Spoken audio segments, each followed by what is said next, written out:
Joining us on the podcast once again today is a returning champion here on our Cracked Racquets shows. Of course, you know him as the host of the Monday episode of the Great Shot podcast, a contributor to our website, crackedrackets.com, last word on tennis, popcorn tennis. You've read him just about everywhere. Of course, you're certainly following him on tennis Twitter as well. It is our friend Damian Kust. Damian, welcome back to the show. Happy almost birthday. We're 2 hours, 20 minutes away as of this recording, but Westhoff still throwing that birthday sound effect. How are you doing today, my friend? Oh, thank you. I'm very glad to be here talking about the qualifiers. This is one of my favorite topics always. So, Grand Slam qualifying, basically like a huge challenger event. What's not to like? It's the best week of the season. I mean, it just went, but I mean, there's plenty of excitement coming, of course, as well. And even the qualifiers, how they're gonna fare at all. Yeah, and of course, that's what we want to discuss today. My favorite part about qualifying weeks is when there's also challengers going on simultaneously, and it's like, we're going deep this week. It's like anyone who wants a playing opportunity, you're going to get that playing opportunity, and, I'm sure you and Jakob are going to recap qualifying and the challengers that happened this week on your podcast on Monday, but Paul Jubb quarterfinals, I was in on that. I'm obviously former NCAA champion, and it felt like guys like that got their opportunities this week on the Challenger Tour. I am curious, though, because I want to create a permission structure for our listeners so that they know they're not the only ones doing this. Have you adjusted your sleep schedule as well? I'm at a solid get up, I'll probably get up by 11 noon. I'll take a quick nap from 4 to 6, and then it's up 6 to 3 a.m., 4 a.m. I've adjusted to Australia time. Are you doing something similar? Yeah, I think that Australia is a little tougher for me, probably even. The qualies were starting at midnight and going on until 10 a.m. So, during the week, I mostly just didn't sleep at night at all. I slept in some very weird hours depending on if I had to go to the university or not. For example, yesterday I went to sleep at 2 p.m., I believe, or something like that. Sure. It's really tough, and it also made me skip some of the challengers in Forli and in Blumenau because I simply had to sleep at some point.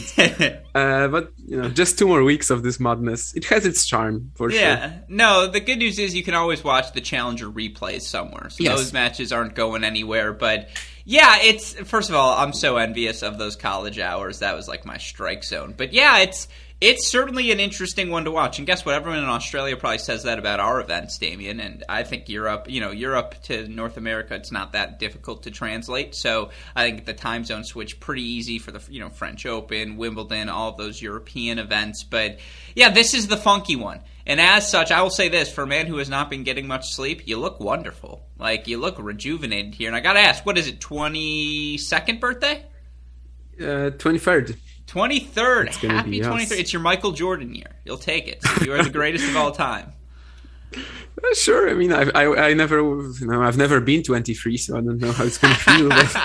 Let me tell you, it feels good. That's the age, though, where things start to get creaky, where you're just like, oh, okay, I played tennis yesterday, and I do feel a little bit sore today, or at least for me, because I stopped playing as frequently. Anyways, people don't want to hear that. They want to hear our thoughts on qualifying at this Australian Open, and of course, to the point you made a bit earlier, it really is, on the men's side in particular, a giant challenger draw. Players ranked, 101-ish to 270 in the world, all competing, one location. Of course, it's 3 matches you got to win to get into Australian Open qualifying. Only 2 out of 3 sets in the final. Some slams, they play 3 out of 5 in that final match. Not the case in Australia.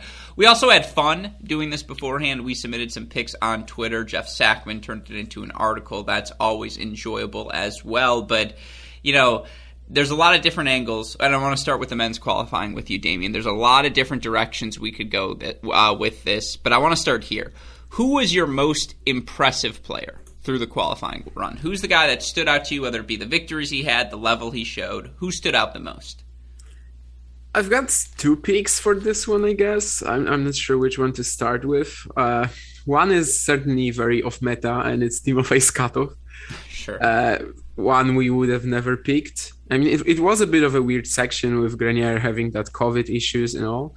You picked Varias, right, to win it? I believe so, yes. Yeah, that was a weird section. I picked him because him and I are birthday brothers, October 6th, 95, so I got to roll with him always.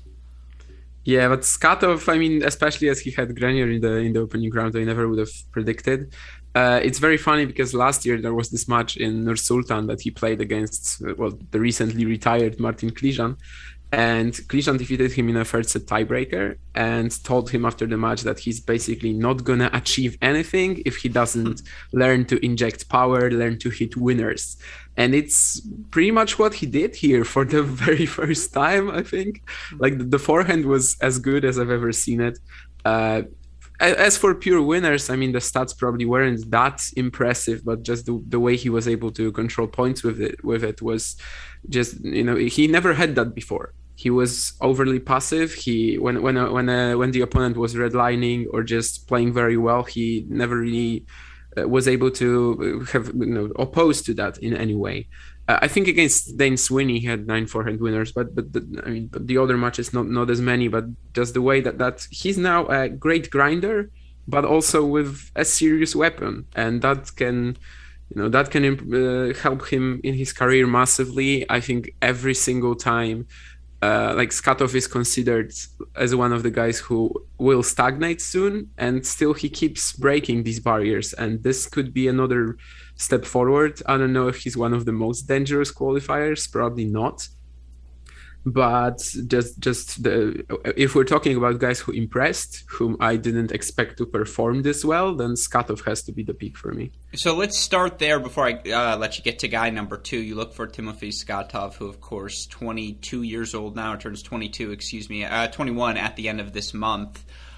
He's up to number 255 in the world coming into this event. That's 9 off his career high, which he reached at the end of last season. And from an age curve projection wise, to be 250 in the world by the time you're 21 years old, that's pretty close to where you want to be for the majority of players. Of course, world number ones, they make that jump a little bit sooner, but for Timofey Scottov, it's been a pretty linear ascent towards the top of the ATP. And, again, top 200 with perspective, you are in the top 20 percentile in terms of ranking. And, again, I think it's so fascinating you talk about an unexpected qualifier that he is.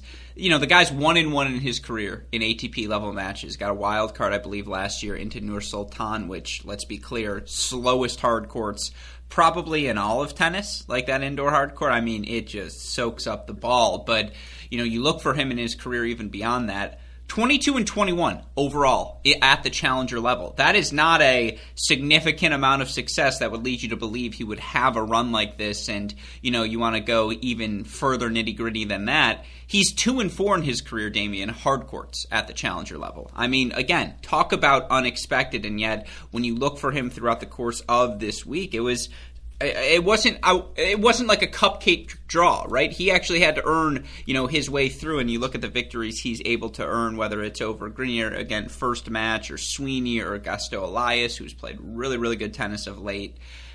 He earned his way through. I mean, this guy is fit as a fiddle. I don't think that's going to be the issue for him moving forward. He plays at the speed, and I do think foundationally, pretty condensed ground strokes. You're right. He doesn't inject much pace in a neutral rally ball sort of situation, but it's not as though he lacks the pace, right? The way I always view it is it's Tommy Polish, right? Where the athleticism is clearly there. He can up his level of pace when the moment calls for it. He just needs to pick those spots a little bit more frequently and a little bit better moving forward. Not just a little bit, by the way, a lot better. Yeah, I mean, before this week, he definitely wasn't picking them often enough. Mm-hmm. And the way he played his forehand in these 3 matches just tells me that there's still plenty of things he can improve on. And if you asked me before, yeah, as you said, the challenger win-loss records weren't great. One final in Almaty last year, but on clay. So this was just totally out of the blue. But if he keeps it up, then I really wouldn't be surprised if he makes another leap this year. And you're right that his progress has been very gradual, step by step, and it's a nice track of progress. I would take it. Yeah, no, and you'll like this. You know what he is? Fluid, Damian. Very, very fluid athlete as he moves around the court. All right, Sure. I'm going to interject a name here as well, and then obviously I want to get back to you.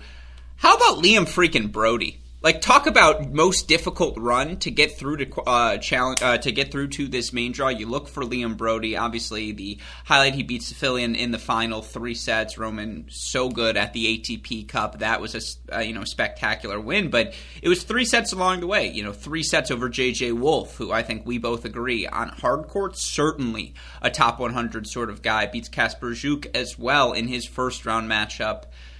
I mean, 3 3-set victories over 3 guys, also trying to make pushes towards that top 100. First round matchup now with Nick Kyrgios that is fascinating. But you look for Brody, coming off of a career year, right? Won his first challenger titles in singles last year, and inching closer and closer to that top 100.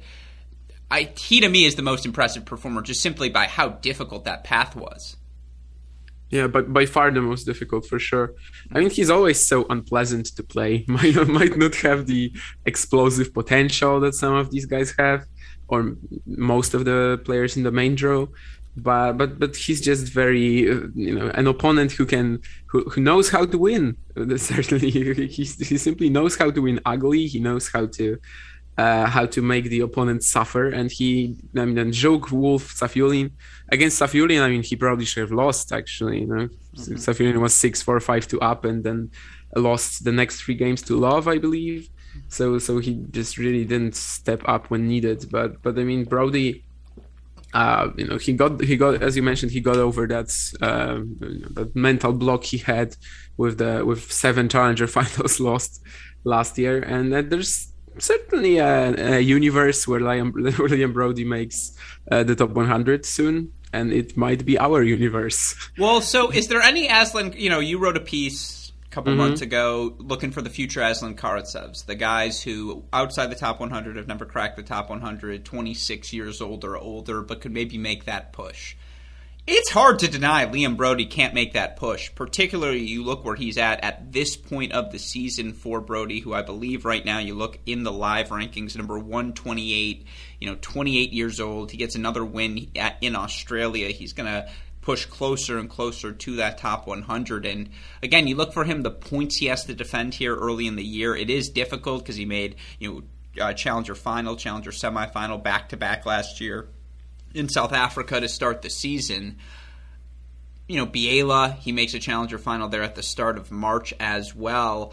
The difference being, with his ranking as it is, he kind of has 2 options. He could probably go play the South American clay court swing if he wants to risk it. And I know traditionally you would think that's not his best surface. You want him on a quicker surface, letting him play that aggressive tennis. Lefty loves to move forward. That said, that's the opportunity for growth, right? Go play ATP events. You win 2 first-round matches. You match your point title from the challenger level. Delray Beach is in the mix as well. Maybe go play the indoor clay in Houston. It is an interesting time for Liam Brody because he's got a bunch of points to defend, but from a ranking perspective, this is the strike zone where guys like him get to play ATP-level matches. Yeah, South America is... I'm not sure I like that idea with how he's performing on clay usually, but he could certainly go to, maybe he can sneak into some of the European indoor events as well. And as you said, the States is a good direction since he would be playing Indian Wells anyway. Mm-hmm. Quali's probably right. Yeah, depending on if he how he does at the Australian Open, I guess maybe he would make it into the main draw. But the States is a good direction too. Yeah. I didn't mention Brody in the article. I don't know if I regret that. I remember, at first when I started writing that, I was mostly thinking of an Aslan Karatsev rise, like rise. So maybe, I don't know. It's hard to give numbers, but maybe something like a top 50 or something like this. And I just never really saw that potential in Brody. I always figured that if he's gonna make it to the top 100, then like the 70, 80 is the maximum potential. Then I probably included some players just thinking about the top 100, but I guess the methodology was just not perfect when I was writing this. It's fair. But I could have included him, for and sure. You look for Brody, 2-3 in his career in Grand Slam first-round matches. 4 of the 5 have been at Wimbledon. Can you tell me where the one other one was? Which slam? Yeah, which slam? I think it's the French. It is the French. Of all of the slams, Liam Brody qualifies into the 2020 French Open.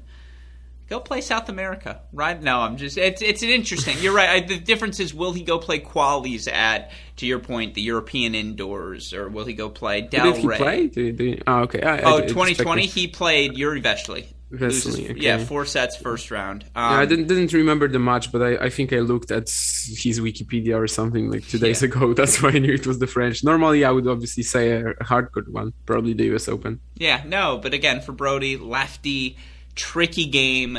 Again, it's going to be fun to watch him play Kyrgios. That's a fascinating little first round matchup. All right, you said you had a second guy who stood out to you from the qualifying results. Who is that second guy? Yeah, this one is mostly about serving stats, okay. And it's Taro Daniel. Interesting. It was a very important point for me in the battle against you and Ilo, because both you and Ilo picked Caruso, and the final round of qualifying between the two was pivotal for my very small victory. Anyhow, ever since the start of the year, he's been posting some ridiculous stats. I believe I was checking that on Tennis Abstract actually just like 2 days ago, and his ace percentage for his whole career on hardcourt is like 4.7 or 4.5. In the first 6 matches he played this year, so before the Caruso one, it was about 10%. Against Otte and Musetti, he hit 12 each. And then against Caruso, he managed to score 14 aces in 41 points on serve. So it's over 33%. I have no idea how he's done it and if it's gonna persist. But over the 7 matches that he played against Arnaboldi, Moroni, Caruso, Winter, Otte, Musetti, and Paul, I mean, in every single one of them, basically, maybe the Paul one was a little bit off because he got broken like 5 times and only had 3 aces, but that was like the outlier. But the other 6 were absolutely fabulous serving performances, and with a guy like Daniel who has the baseline game, you have very little to to want more from his game from the ground. And a serve like that could really even turn his career around, I think.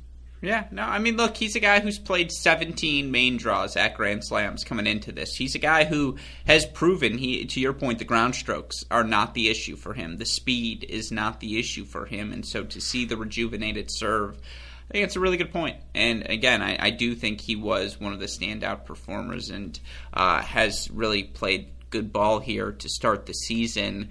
All right, I want to rapid fire through some of these. And again, please feel free to offer takes. We talk about this guy every time you're on here. We have an excuse to this time. Yuri Lechechka into the main draw. Straight sets over Purcell. Beats Popko in that qualifying final in 3 sets as well.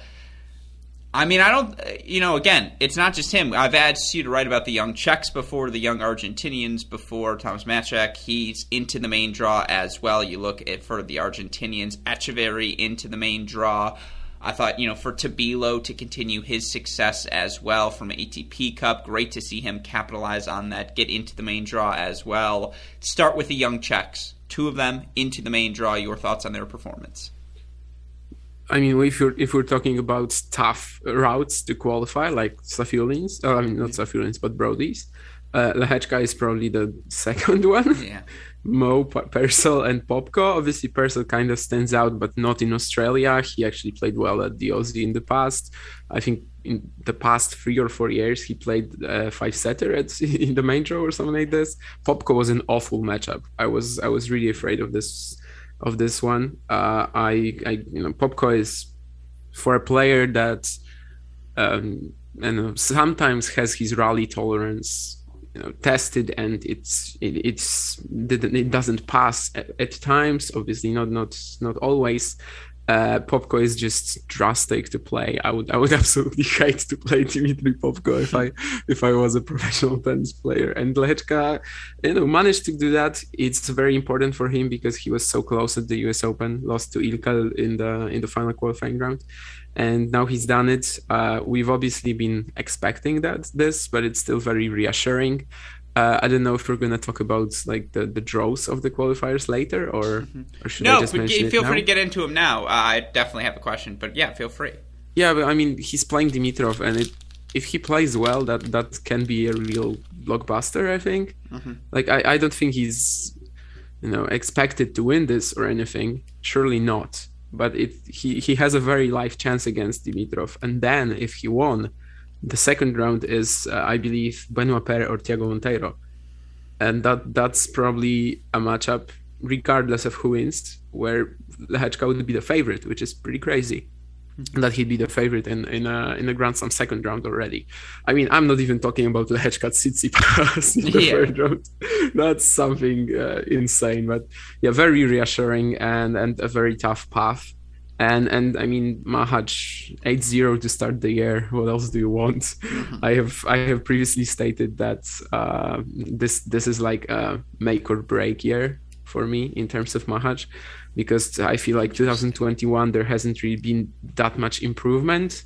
He mostly stayed around the same spot ranking wise, and for me his game also stayed around the same level, the same ideas, and 2022 has already brought an end to that, because even though he obviously qualified for slams, one slam before, right, the Australian Open as well, he qualified for a slam before, but to go 8-0, to go the set against Ugo Carabelli that he had in the first round was obviously pretty disastrous, but since then I believe he was never even broken. Absolutely destroyed everyone.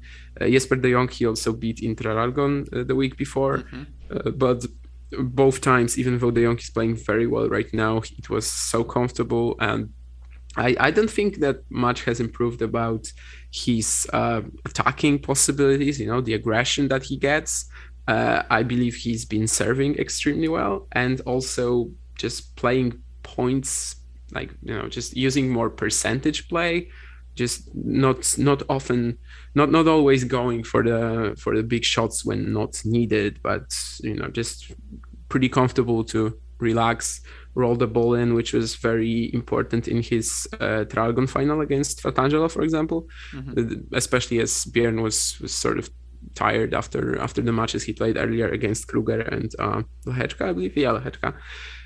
So I that's what I believe is better about Machac right now. And also, just like Lehečka, he's even better draw than Lehečka, because he plays Juan Manuel Cerundo in the opening round. So he should win that. He's the favorite. Yes, he's a huge favorite of this, like on hard courts. 100%. So. See, this is why, first of all, my friend, it's always great to have you back. This is why, even when it's not your birthday, there's always a spot open for you here. I've said this before about Lehečka. I'll say it again. I see a lot of Marcos Giron, but a little bit better. Like, I think he's a little quicker. I think he can inject a little bit more pace, but that way they both like to take the ball a little bit on the rise, even when they're behind the baseline. There's just an earliness with which they strike the ball, and an elasticness, right, in their ground strokes when they're on the run. Like, I think Lehečka hits the on-the-run forehand the same way Giron does. I actually think Lehečka is a little bit more aggressive and can get more drive on his backhand as well. And again, a slightly better Marcos Giron. Am I saying that's a top 20 player in the world? No, I'm not there yet. But you look for Yuri Lehečka, who now by qualifying, I believe currently number 142 in the live rankings, 4 off his career high 138, 20 years old. Like, and this guy had so much challenger success throughout the course of last season that he qualifies for this first Grand Slam, goes through, as you mentioned, a gauntlet of a draw. That matters. And yeah, it's going to be interesting, because does he have enough pace, particularly on the serve, to bother Dimitrov's backhand return? Because that's fundamentally, obviously, where you want to start the point when you're playing Grigor. Keep him stretched. If you get him in the outer thirds of the court, but offer him some time to hit that ball clean, I mean, Grigor is his fluidity. There it is for you again. That's what separates him from everyone else. Is that shot making he can explore in his improvisational skills. Does Lehečka have big enough weapons to hurt him? I think that's a serious question. For Machac, say it for me one more time. I have no clue if it's right, but I would say Thomas Machac. But yeah, for TM, we'll call him TM. All right, for Is TM, he, does he have a recording of this? I've looked. Yeah, I don't think so on the ATP Tour. You can look this up. We'll no, stay he live. does not. He does yeah, not. that's the issue. So for TM, our guy, I agree with you. Like, now things, I think you laid it out perfectly, especially because he came out electric at the start of last season, right? I believe a challenger title, and I want to say another final as well. No, the final was in July, so... Okay, so a little bit later in the year. But, for him, I think on the indoor hard courts in particular, he's a guy who's just so... I think the foundation of his game, just rock solid, right? Really high floor from match to match. Doesn't wow you with his weapons off the ground, but does a good job taking the ball early. I just think a very clean game. Dare I say, it reminds me a little of Radu Albot. I know that's a weird comparison there, but it's like a slight, in that round where there's just like, Radu doesn't overwhelm you with anything, but like they're both just solid. They're just very solid tennis players. This is a good result for him. And now he does have the chance, as you mentioned, to play a guy in Cerundolo who doesn't have the biggest weapons to hurt him and will allow him time to get into his plays, take the ball early, move forward. It's an interesting matchup to me. And I think both of these guys, I would say for Mahach in particular, he's got the opportunity now to really, this would be a big win for him. Lechechka, rankings-wise, 142. He's a little bit more comfortable. You look for our boy TM. Again, I believe as of right now, let me see, where is he in the rankings? 132. Okay, so yeah 132. So, 2 off his career high. But, you look for him, again, 21 years old. It's a great moment for both of these guys, and I think there's some others as well, whether you look at Tomas Martin Echeverry, who gets in. He's 131 in the world, 22 years old. I'm actually really happy Escobedo gets a lucky loser into this event because I do think he's playing well enough to be in the main draw. He's at 141. I think, again, a bunch of guys played very, very well throughout the course of this qualifying, and it's guys we've seen succeed at the challenger level over the past 12 months. Any guys I'm missing out on? Obviously, the Nikola Miliovich, for him to qualify, not exactly a guy you pencil in for hard court success. Speaks to these conditions in Australia, but also speaks to him, 26 years old. If he's going to make a top 100 push, it's probably now. Anyone else stand out to you? Yeah, I would totally second that Escobedo, that Escobedo deserves to be in the main draw. If we're looking at worthy final round of qualifying losers, then Escobedo, Safiullin definitely stand out. I think Safiullin needs 3 more withdrawals to get in, so it's quite unlikely at the moment. You mentioned his name, but Tabilo was... the first round was obviously tougher than we expected against James McCabe, but McCabe played very well. And since then, Tabilo was just as you wanted him to be. Just as good as he was at the ATP Cup. Looking at his game right now, I am very, I am very surprised that I considered him, at least before the summer of 2021, a sort of a clay one trick. Looking at his game right now, I'm like, why wasn't he successful on hard courts before? Because it just totally makes sense that this big lefty game can do extremely well here. Who is he playing? Like he got a tough draw. Alcaraz, right? Yeah. So that's obviously very tough. Alcaraz hasn't played since contracting COVID. So maybe there's some rust involved. Maybe there's some fitness issues involved. But Tabilo is certainly one of the players who could win a match or two if they were given a different section of the draw. Play Tabilo replace Tabilo with Mahach and Mahach with Tabilo, and then it's Tabilo beating Cerundolo and Mahach probably not having much of a shot against Alcaraz. So he was just a bit unlucky with the draw there, but certainly playing like top 100 tennis at the moment. How about Barrios Vera, who you look overall in his career, I want to say at the challenger level, he's played 31 hard court matches, 15 and 16 in those 31 matches. It's a pretty nice qualifying run for the 24-year-old. He also qualified for Wimbledon, right? Yeah. That was unexpected. He defeated Kamil Majchrzak in the final qualifying round at Wimbledon. I remember that was quite a bit of a shock. Like everyone was just penciling in Majchrzak in the main draw already.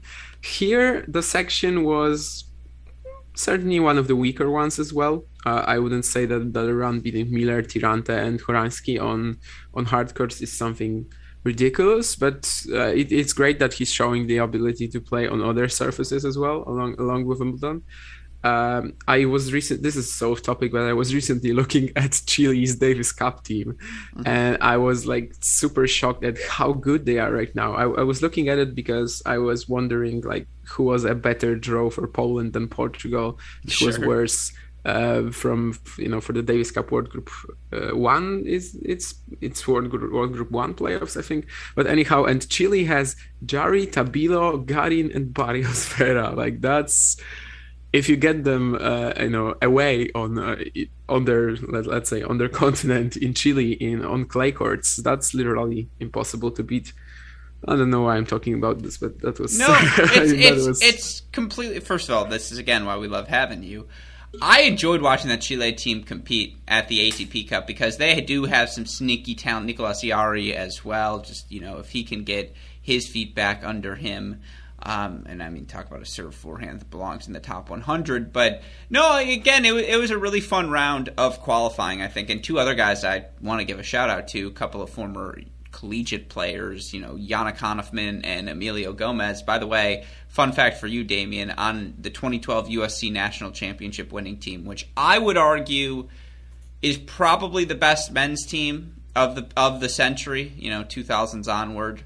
I mean, Virginia would like to have a word with me, but you look at what they had. Steve Johnson, obviously top 30 guy in the world at number 1 singles. 2 was Ray Sarmiento, who I will still argue has the closest approximation to Roger Federer's forehand that I've ever seen, but heck of a college player. Daniel Wynn, who lost 1 NCAA match. He was at 3 singles. But then listen to this powerhouse, Damian. 4 singles, Emilio Gomez. 5 singles, Yana Khannafman, who clinches the national championship for the team. 6 singles. Do you know who it was? Trivia question for you. Of course not. Roberto Quiroz was the number 6 singles players. That's a heck of a lot. I mean, 6 guys who are all top 400 or better. Who was the number 3? Because maybe I misunderstood. Daniel Wynn. It was a little before your time. Daniel Wynn was done playing, I want to say, 16, 17 range was probably when he hung it up. Yeah, heck of a player. Tons of future success. You mean I understood the name wrong. I guess I just never really heard it, actually. Yeah. Sure. So the Vietnamese guy, right? Okay, I think he's from the U.S., but yes. Yeah, but I think he's representing Vietnam now. Like he changed. You might be right, actually. He might have. Yeah. I don't know if I've ever seen him play, in fact, but I know who you're talking about. I guess I just never really heard the name pronounced. Of course. The broader point being, heck of a victory. Heck of a team. And 2 of their guys qualify. Yana Khannafman, 3 sets in his first match, 6 and 6 the next 2. I think Yana Khannafman, first of all, checks off a lot of boxes in terms of your modern ATP tennis player. I also think Yana Khannafman is like Hubie Hurkacz's 0.8. Like, there's a lot of similarities between their games. Okay. I don't know. I honestly didn't expect him qualifying for a hard court slam at all. What was the section he was in? So I hit Alisder. I guess with the way it progressed, with how he got Giannessi in the final qualifying round, that's when I thought, okay, Huntsman might have it. But I don't know. He's certainly been serving very well in this qualifying run, even though that kick serve of his obviously isn't gonna work that well on faster surfaces. That's like, I don't know, if I have a favorite shot of Yannick Khannafman, that has to be the second serve kick. The kick serve out wide, serve and volley play. I feel like Hubie does that all the time. Serve and volley, yes. The kick, yes, but it's not as huge as Khannafman. Yeah, it's impossible to have a kick serve like Khannafman. And on this surface, he cannot use it, which is partly why I never really thought of him that much. If I remember correctly, he had like 3 top 100 victories on hard. Obviously still has because there weren't any top 100 players in the qualifying. And his record against them was like 312. So I really didn't expect it, just purely because of surface grounds. He's playing another qualifier, right? I believe so. Yes. No. He's playing Kokkinakis. Yeah. Oh, so kind of. Yeah, a sort of a qualifier. Wildcard Yeah. is a qualifier. I mixed him up with someone else who was playing. Gombos, who was playing Scottov. Yeah. And anyhow, obviously Kokinakis has just won his maiden career title, which is gonna make it very tough for Hanfman. But then again, Tanasi has already played 9 matches this year. Is it gonna be 8? 8 maybe, because he was in the quarters or semis. I mean, he's played a lot of tennis. tennis. To the broader point, he's played a lot of tennis these first 2 weeks. 9, yeah, because he was in the semis in the first event. So that's probably Hanfman's chance there. And I've seen Tanasi Kokinakis struggle against big servers a lot. Even today against Riddernecht, that was the case. For the first 2 sets, no one actually came close to breaking anyone. Like for the first 2 sets, I believe there were just 2 deuces and no breakpoints at all. And Tanasi lost a lot of matches like that this last year. In particular, I'm thinking of one against Sugita at the US Open qualifying. And it just felt like anytime he played a big server, he would really struggle. I think to an extent it happens this week against Isner, getting to 3 tiebreaks without breaking him. Obviously, it's not a crime, but I think Isner wasn't really playing that well besides his serve to justify that. Obviously against Isner you can always have 3 tie breaks no matter how well he's playing, but I believe that's one of return is basically one of the things that Tanasi could still improve. And if he's tired, and he probably will be to some extent, and if Hanfman can use maybe not that second serve kick, but the first, the bomb from the first serve, as he's been in the qualies here. Even he also had a lot of tie breaks on his way, right? 5 tie breaks in 7 sets, won 4 of them. So if he can if he can hold his serve, and Tanasi is somewhat tired, even though he's playing extremely well right now, but 4 of his 5 matches in Adelaide, the second week, went 3 sets. Of the 9 matches he played this year, 6 went 3 sets. I would love to see Nadal Kokinakis round 2, and I think I will still see it. But Khannafman has a pretty decent chance there, definitely. Right. Well, with that said, last 2 questions for you. Let's start here. Biggest missed opportunity. What player in qualifying in your mind disappointed the most? I gotta look for the draw, honestly. Escobedo, I cannot really count as a missed opportunity because he made it as a lucky loser, and rightfully so, as we said. We both picked Stricker. I think with the draw he had, there was a big chance, but there is a person in that section that definitely missed it, and it's Matthew Abden. That was such a good chance for him to qualify. He played very well against Stricker, I believe. The first match against Moraing was mostly about the German's fitness going down after the first set. But then in the final round against Gombos, I mean, Gombos is just so wild. You never really know what to expect. He's never going to maintain a steady level. But Abden actually served for the match twice in sets 2 and 3. And at home, Abden has always played well, made the second round at the Australian Open a few times. And I feel like that, not to capitalize on that was terrible. And he obviously cannot really get a lucky loser spot. We mentioned Safiullin, who served for the match against Brody and then lost 12 points in a row. I believe it was even more, like 14 or something like this. So maybe he makes it. As I said, I think he's 3rd in the lucky loser queue right now, and that's still not counting Djokovic. Goffin might withdraw because he was injured. Kyrgios might withdraw, although I guess he probably plays a slam if he can. But so maybe Safiullin still makes it, but if he doesn't, then it's really on him, to lose. At least if you're up 6-4, 5-2, and you lose, maybe that's not always on you. Maybe your opponent picked, but if you lose 12 points in a row to get it back to 5-5, then I believe that's mostly on you. So I would say Safiullin, Abden, Damir Dzumhur certainly played very well against Litu, then played very well against Hijikata until Rinky had to retire. That was a terrible case of cramps, by the way. And then, I mean, obviously Marco Trungelliti is a god of qualifying for Grand Slams. Final qualifying round, he just cannot lose. The match he had against Kovacevic at the US Open, Then right now against Dzumhur, against Kovacevic, it was like 5 match points, right? 5, 6, something like this. Here he was 2 points away from losing. Hit a diving volley. Against Kovacevic, he was a match point down and hit a diving volley. It's just ridiculous how good this guy is in qualifying. But still, leading like this. Dzumhur also served for the match in the third set.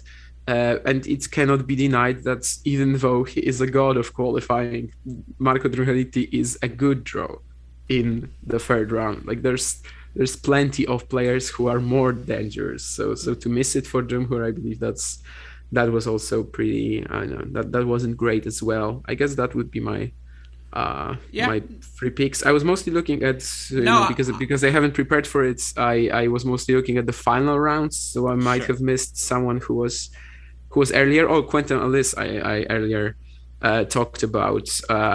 Again, losing from match point up. Like, I believe in the past 4 months, he lost from match point up 5 times, which is absolutely crazy. It was Ferreira Silva, Kuako, Giannessi, Seppi, someone else, I think. And it's just, that sort of ratio just kills your career. I believe Quentin Alice is playing at this point in time. He's basically playing at the level that once took him to 102. That was also when he qualified for the Australian Open and played Djokovic. And at that point he seemed like a big prospect and a certainty for the top 100, and it never happened. And even though I believe he's playing extremely well right now, he just keeps losing these matches when he gets tight, when there's a situation when he can get nervous. And it's just mind-blowing to me that he's been losing so many matches in close circumstances. And I believe that was a very good section for him to go out of. Yeah, I would throw 2 more names at you. Mm-hmm. We talked about Liam Brody's success. JJ Wolf should have won that match. Like, not a doubt in my mind. And again, takes that first set 6-3, was hitting the serve, the forehand so well. Kind of exposed the lack of plan B, though, C-D, when Brody started pushing forward more in sets 2 and 3. And so I just thought that was a tough one, a match Wolf did not serve particularly well. And the other one, and I know he's not exactly renowned for his hard-court success, but if you've got Gaston Elias in round 2 and you've potentially got Timofey Scottov round 3, if you're Juan Pablo Varillas, like, that was your moment. That was the window of, like, get into that main draw. And I know for him, again, hard-court success, not his thing, but the draw was there. Like, you can't tell me going into that match against Scottov, like, it would have been, that's a 50-50. Like, that's about as good as you can get for Juan Pablo Varillas in a hard-court slam qualifying final round. I agree that it's about as good as you can get, but then again, the very same thing could be said about Varillas, Uchiyama, Gulbis, and Elias. Yeah, I agree. I don't think Varillas is the best hardcourt player out of these 4. Like, he's certainly not better than Elias in my book. Mm-hmm. He beat Uchiyama, so I guess I can't really say that Uchiyama is a better hardcourt player right now, but usually I would say this. Gulbis obviously retired in the third round, and in the third set, so who knows? But I'm not sure it was that great an opportunity. Obviously, the draw was very, very kind to him, but I just don't think he has the potential to qualify for hardcourt slams. And for Wolf, I can certainly agree with that, although I never really figured it as that much of an opportunity as, in the next round, it was Safiullin or Eubanks. So even if he was beating Brody, it was far from a certainty that he would qualify. Yeah, I agree with you. All right, well, with that said, my final question to you, which of these qualifiers is best positioned for success over the next 2 weeks, or really, obviously, week 1 more pressingly?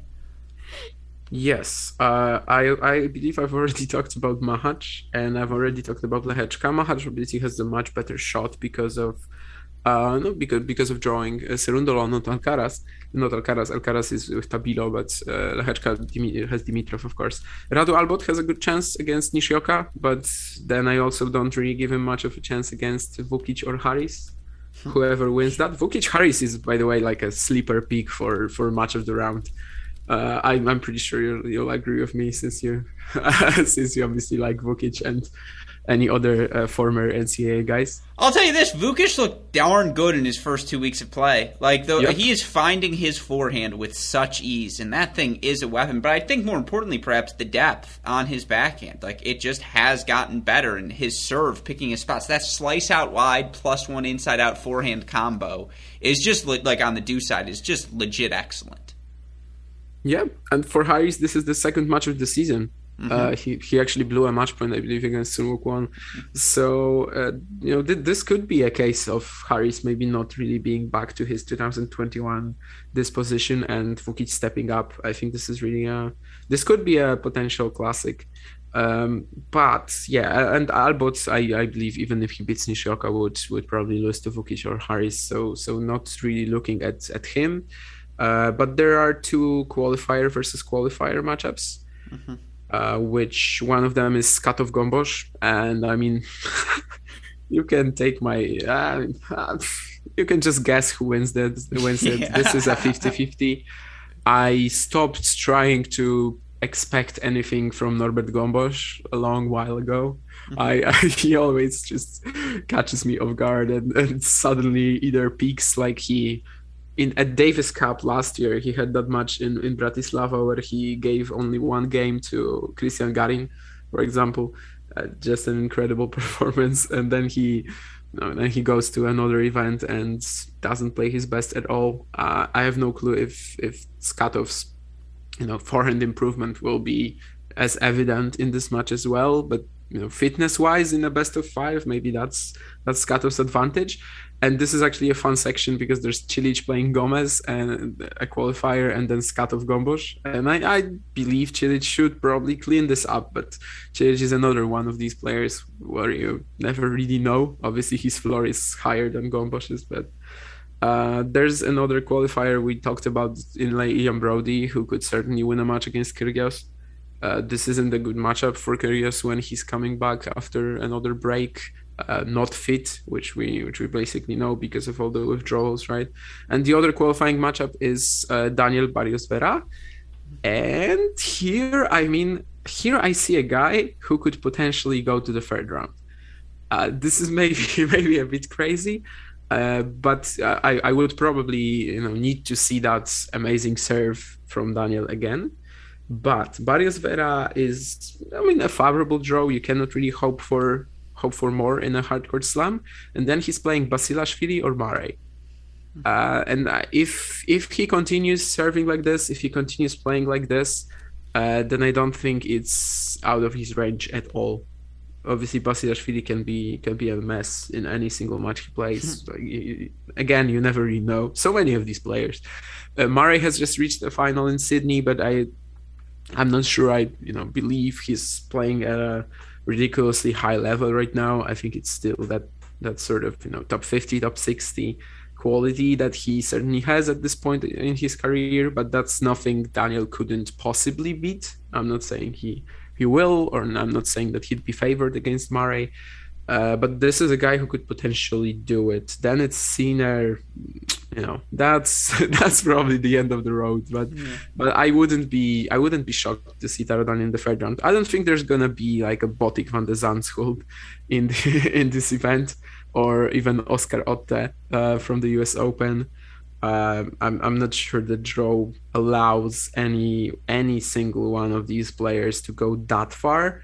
I guess I could potentially see Lehechka if he beats Dimitrov, and then let's say Tsitsipas has issues with the elbow, maybe loses earlier even, maybe he doesn't even reach the third round, but we don't know how his elbow is going to be. But if Tsitsipas is as good as he was at the ATP Cup when he actually played singles, then probably not anyway. So I guess what I'm trying to say is that I would be surprised. And I was surprised at the US Open, but there I remember I had Oscar Otte as someone who could go far. I had Van de Zandschulp, probably not. I probably had him losing to Ruud.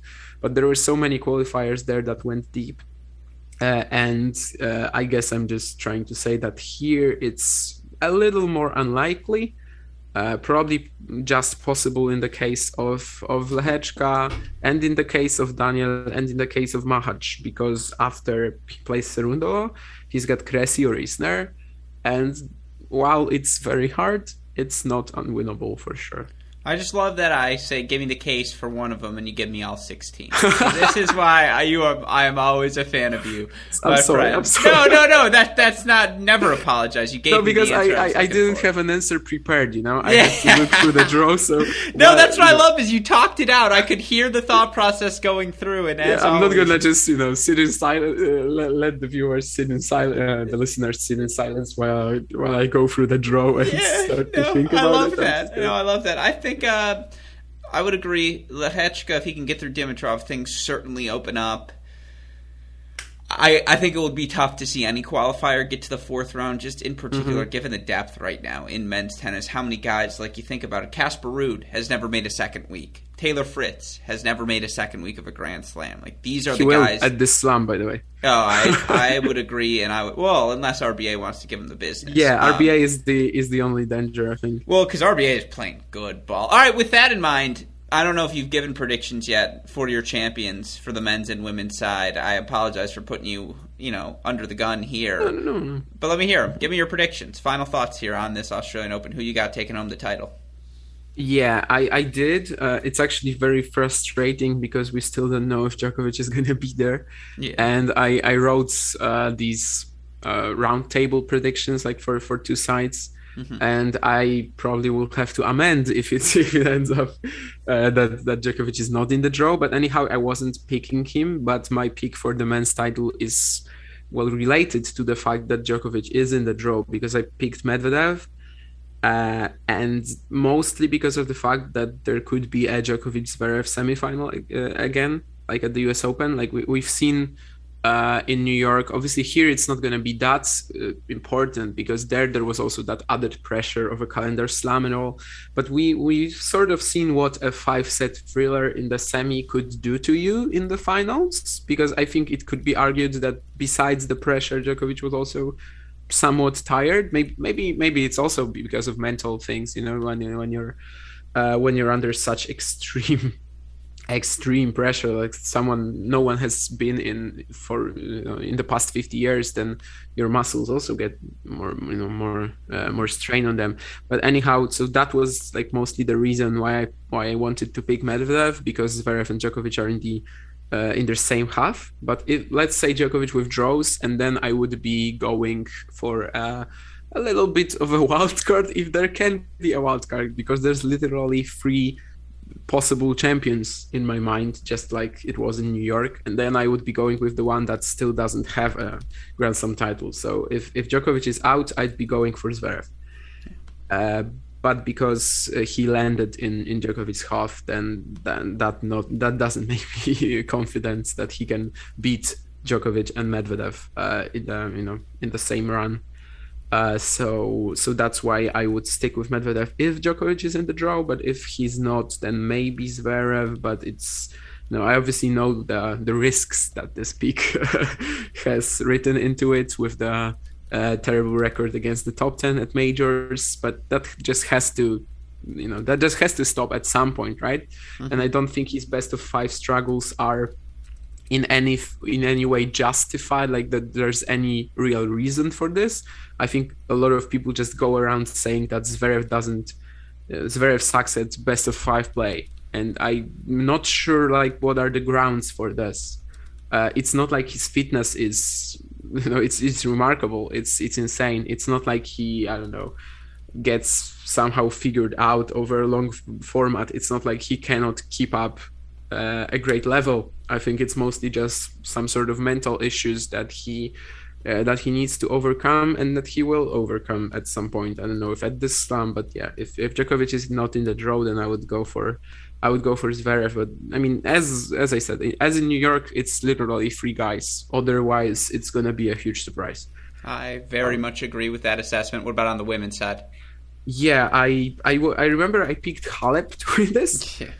You can literally go for 30 women, as in New York, as in the previous slams. it's we just had Emma Raducanu winning this, so maybe it's Stephanie Wegele or something like this, Kristina Buxa, or I don't know, but obviously not. It would be even more shocking than a newcomer, obviously, because we've seen these women a billion times. But I went with Halep because I don't have the stats for that. I haven't checked it, but I feel like just looking at the past few years, on the women's side, it's been more important who was playing well in warm-up events than on the men's. And I obviously enjoyed seeing Halep in Melbourne. Was it Melbourne? I think, right? She found some motivation again. She's healthy again, which is obviously super important. I don't know if the fact that she's won it before makes me more confident. Probably slightly. Like most of the top favorites have pretty hard draws. I'm not necessarily talking about the first round maybe, but Barty and Osaka being in one section, for example, that drives me off Barty a bit. Potentially Georgie in the third round. Obviously, that's not very, that's not great as well. There's also who else? I think Kontaveit has a very tough section to me. Siniakova, then Clara Towson, for example, or Daniel Collins in the third round. Maybe Shelby Rogers in the third round. She's always great at the slams. So I just had to look for someone, a little bit behind. I mean, Halep has Muguruza in her section, so that's also. I mean, literally anything can happen, as always. I picked Halep because, as I said, in the warm-up, she was great. She seems to be somewhat rejuvenated. I read an interview with her where she said that she considered retirement, maybe not considered, but I mean, the thought was in her mind. A couple months ago or something like this, and now she feels like she can go on, that her private life and her tennis career are pretty much working together well right now, and I believe that's the right motivation, that's the right mindset that she can enter this tournament in. I was also thinking of Iga Świątek for sure, but the way she lost to Barty was just a little bit too straightforward to me. To consider her a real, top level elite contender for the title, but I certainly wouldn't be surprised with a big run. She's got a very decent draw to do it as well. Yeah, no, it should be really exciting. 2 weeks, obviously, in Australia, and of course, I know you and Jakob will be back on Monday to talk about the qualifying in even further depth. Talk about how you think they're going to fare. Talk about the week on the Challenger Tour. What else you got planned? Anything fun throughout these next 2 weeks? No, I mean, just sleepwalking through my days again. Exactly. I actually slept in class yesterday, which is a bit fun. I have no idea how many minutes it took me. I remember I was actually watching Draper Richard on stream, and I think when I fell asleep on my phone, of course. And when I fell asleep, I believe it was 2-1, and then I woke up at 4-3. So I'm assuming it had to be about 10 minutes. The teacher was sort of looking at me funny later.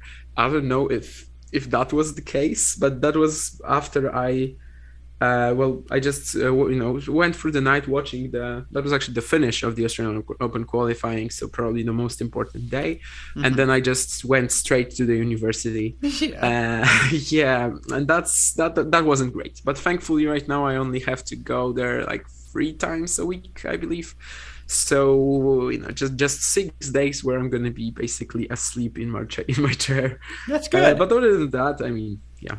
No, that sounds healthy, my friend. That sounds like, the way tennis fans enjoy college. That's not healthy at all. But, I'm young. I can do it. I mean, it's pretty... I was actually thinking about this because it's certainly somewhat detrimental to your health.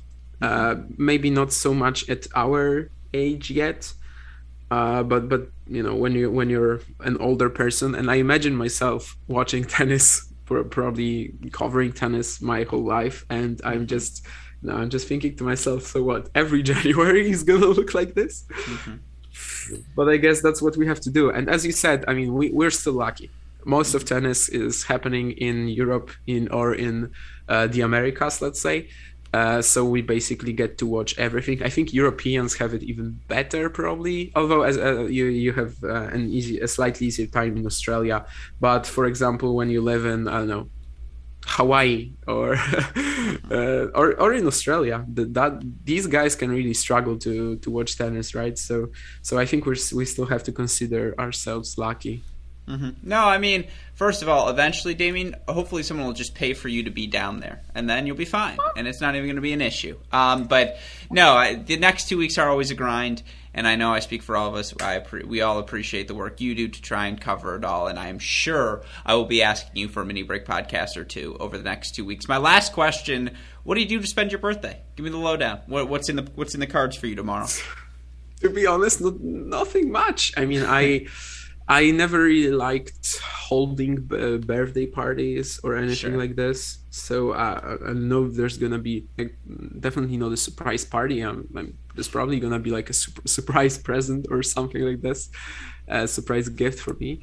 But I am not really planning anything special. I do have a few plans for tomorrow, which include watching the Challenger final in Forli and watching the Challenger final in Blumenau. I have a Challenger to recap to write. I have a Challenger podcast to record with Jakub. I have an ITF week recap for a website, for a Polish website that I do on the polls, competing there. So I mean, it's going to be plenty of work, and probably not much fun. I mean, work is fun. Let's be honest. Like if you're doing what you love, it's fun. So. I agree. My mom was asking me post holiday. She's like, "What are you looking most forward to?" I was like, "Watching the tennis." I was like, "I miss it. I'm ready to get back to it." So again, my friend, that enthusiasm, something that always gravitates us towards your work. And so as always, Damian, thank you for taking the time to help me recap qualifying. Be safe, be healthy. I'm sure we will talk more soon.